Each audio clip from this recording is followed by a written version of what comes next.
Ce programme vous est présenté par le restaurant-café Bardot, l'agence immobilière Invest Miami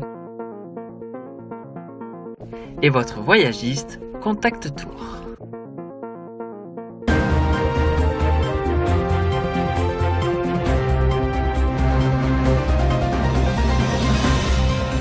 Bienvenue sur Bonjour America, je suis Audrey Mazins, voici tout de suite l'actualité du jour.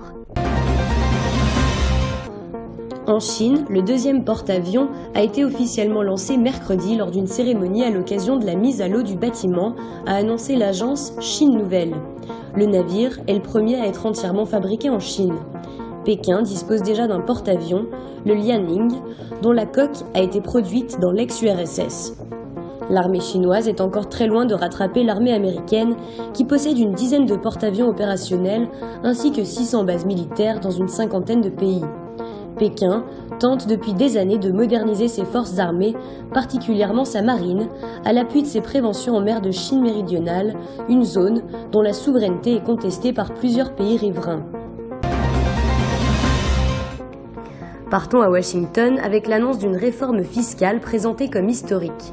Donald Trump va tenter de marquer des points mercredi à l'approche de sa 100e journée au pouvoir et alors qu'il s'oriente vers un compromis avec les démocrates sur la sécurité à la frontière mexicaine. Ce sera probablement la plus grande baisse d'impôts de l'histoire, avait annoncé le président Trump lui-même la semaine dernière, mais aller au-delà de simples allègements d'impôts et remanier l'ensemble du code fiscal, ce qui n'a pas été fait depuis 1986, promet d'être une tâche complexe.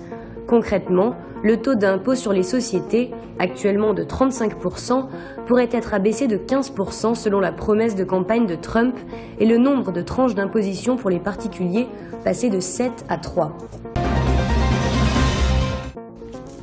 En Californie maintenant, un juge américain a suspendu mardi un décret de Donald Trump menaçant de geler les fonds fédéraux versés aux villes sanctuaires qui protègent les immigrants en situation irrégulière.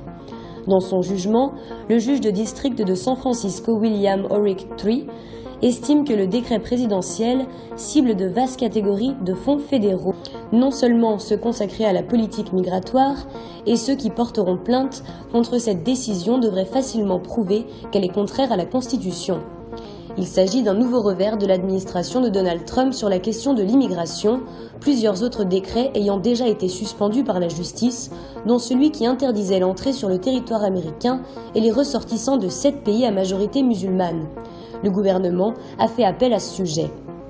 Les villes sanctuaires offrent un abri sûr aux immigrants clandestins et n'utilisent en général aucun des financements fédéraux reçus pour aider les forces de police à des fins de contrôle de l'immigration. Retournons maintenant sur le vote à l'étranger. En effet, les Français de l'étranger ont massivement voté pour Emmanuel Macron au premier tour de l'élection présidentielle. Avec 40,40% des suffrages, Macron a fait le plein de voix chez les Français de l'étranger, devant François Fillon, 26,32%, et Jean-Luc Mélenchon, 15,83%. Qualifiée pour le deuxième tour, Marine Le Pen, avec 6,48% des suffrages, n'arrive qu'en 5e position chez les Français établis hors de France. Les files d'attente interminables constatées notamment à Montréal ont-elles découragé les électeurs ?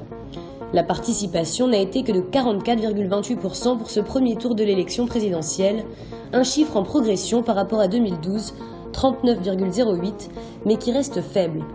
Aux États-Unis, Macron l'emporte dès le premier tour avec 51,13% des voix. Fillon le suit avec 26,14%, très loin devant les autres principaux candidats, tous sous la barre des 10%.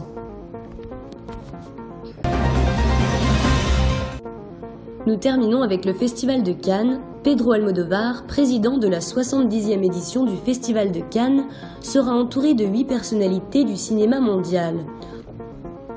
Outre la complice de Jean-Pierre Bacri, on y retrouvera le cinéaste italien Paolo Sorrentino, la réalisatrice allemande Maren Ade, la star américaine Jessica Chastain et le compositeur Gabriel Yared. Près de 2000 films étaient candidats du 60e Festival de Cannes, 18 seulement seront en compétition pour la Palme d'Or. En course pour la Palme d'Or, La Proie de Sofia Coppola fera forcément sensation sur le tapis rouge avec son casting de rêve, Colin Farrell, Nicole Kidman, Elle Fanning et Kirsten Dunst. Il sera en compétition avec l'Autrichien Michael Hanke, qui présentera son long-métrage Happy End avec Isabelle Huppert et Jean-Louis Trintignant. Les espoirs se portent sur François Ozon avec L'Amant double, Michel Hazanavicius avec Le Redoutable et Rodin, un biopic de Jacques Doillon. Ces 9 jurés auront le privilège de choisir notamment la Palme d'Or de cette compétition mondiale qui se déroulera du 17 au 28 mai 2017. Merci d'avoir regardé le journal sur Bonjour America. À très bientôt.